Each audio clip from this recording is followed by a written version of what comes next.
Hey guys, hope you're all doing well. Today I'll be reviewing the Anbernic Rg350M Handheld gaming system. Before I get into my own opinion of the product, the pros, the cons, and then my conclusion, I would just like to tell you some key aspects of the device that you will need to know before you make this purchase. But since we spoke about purchase first, let's talk about the price. You can typically buy this for about £75 to £89, just depending if you're getting those good deals or if you're buying it at peak prices. There's actually an alternative version if you guys are interested in that, and I'll put that on screen now, which is more expensive. It has a 6 to 7 hour battery life. This is in-game, not just on the settings. It's made out of an aluminium alloy, so it really gives it a premium-ish build, and the color really and truly does look good. The screen is 3.5 inches, so about half an iPhone. It has HDMI support, which is crazy and very different on a system like this. This is typically something you don't really see, so I'll go into more detail about that further in the video. And pretty much one of the most important things, the games. It comes inbuilt with 2,500 games. If you guys are interested in other games, you can always get more from the website. But personally, pretty much all the games you would need are actually on this system. But nevertheless, let's get into the first positive. Probably the reason you're here. The games. The games are really and truly to a high standard, a high quality. Obviously, I wasn't alive when these games were popping and being played, where all the cool kids were sitting at the table and playing the games. But I've heard from various sources that they look basically identical, if not slightly better than when they were played on the previous consoles, the consoles of the past.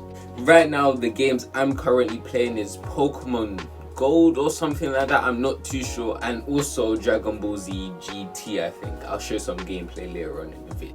The next positive is battery life. I know what you're thinking, battery life isn't really a big factor. As long as it lasts 1 or 2 sessions, it should be great, but this lasts about 4 gaming sessions, then I'll need to charge it. But because it charges using USB-C, the fast charging really factors into this, and I don't need to wait long until this device is fully charged and I'm back to playing. Usually it can take up to 6 to 7 hours to actually die. So it does have a long lasting battery life, and if you're the type of people that just leave games on sitting on and you just forget about it, well, it shouldn't die as long as you don't fall asleep while playing Zelda, for example. Although it is really understandable, the games are old, so they don't require as much processing power as these newer games like Call of Duty, Fortnite, all of these games that require high refresh rates. Now, I'd like to talk to you guys about the build quality. I know I've kind of referenced it already, but the metal really gives it a sleek look. It's really something different that you don't really see with handheld consoles. Usually you see the typical plastic, the low quality plastic, but with this it really gives it a premium feel. It really feels much more expensive than it actually is. I feel like I'm holding a £300 product now just because of the aluminium alloy just on the outside of it. And because of this, although it makes it prone to dents, it does protect the system. It's that extra layer of protection, although you can get cases if you want them. And since it is metal, it does give it an extra weight that I kind of like. I like stuff that have just a tad bit of weight to it. It gives it more of a nicer feel in my hand than something just really light that I can just throw around. So that is an added bonus as well. But now it's time for the final positive. Well, I wouldn't even say it's a positive. I would say it's more of a cool feature. But anyway, it's HDMI. I know I've referenced it already, but I'll kind of explain it now. Although you can't play 2-player games on the system, people can watch you, so they can see how bad you are at games in general. But it is a cool feature, and usually systems like this don't really support this feature because there's no 2-player games anyway, so it's kind of pointless.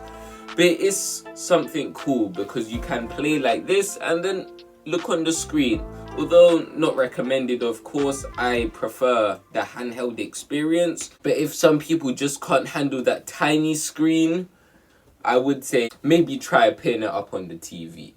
But now, the negatives of this device. Various problems I had with this device and ways that may be able to improve it. The first thing is the size.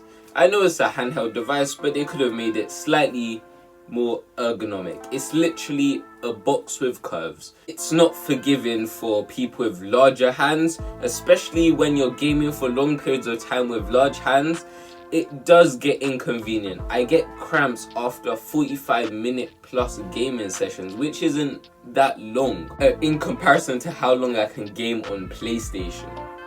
So in no way does the build help me game. It doesn't feel comfortable to use, but obviously this may just be me and my abnormally large hands. Hopefully it's just me and not everyone experiences this, but because my hands are so large, it's just really inconvenient to press these tiny buttons and hold this tiny gaming system for long periods of time. But this ties into my next negative, the button layout. Another thing I don't like about the system. Even if a tiny change is made, I would appreciate it, because maybe I'm just too used to the Xbox, the PlayStation, the Nintendo Switch layout. But the layout of the system is a little bit odd. I'm not used to it. Obviously, after using it for a couple of weeks, I'll start to get used to it.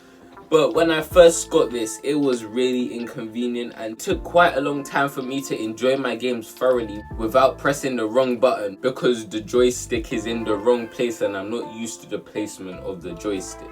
If the joystick was in a more convenient place, it would really improve the gaming experience.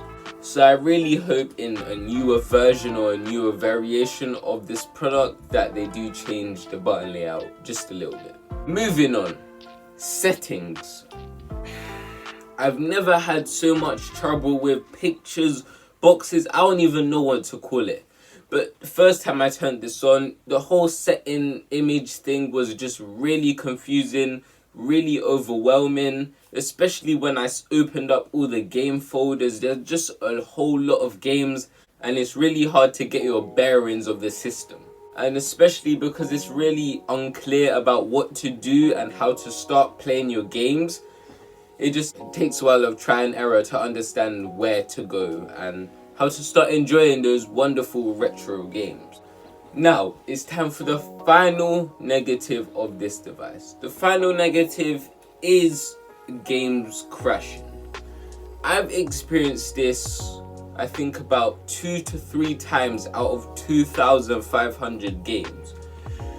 But other people have said that up to 50% of their games have not been accessible for them because it's always crashed instantly or 30 seconds after they've opened the application. And as you guys know, that is a massive problem. All those games gone down the drain.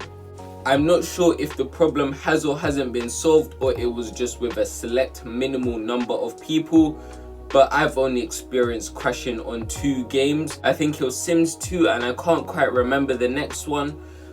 But apart from that, there's been hardly any crashing. All the games have run pretty smoothly, even the games that required color, for example, or high performance didn't crash. I'm still wondering why Sims 2 crashed, but either way, I would say be a little bit wary of that, and hopefully it's fixed by the time you guys make your purchase. In conclusion, I would recommend this device, but not as the primary gaming system. Of course, it's meant to be a retro gaming system. I can't use this system consistently, even if I wanted to, because of how uncomfortable it is. But I really appreciate the fact that it comes inbuilt with 2,000 plus games, and you can even have more if you wish to, which is crazy. But nevertheless, it's been your boy Mr. K. Comment your favorite handheld gaming system color, and yeah, consider liking, subscribing, supporting the channel. I am good to go to bed. Hope you do as well. Good night.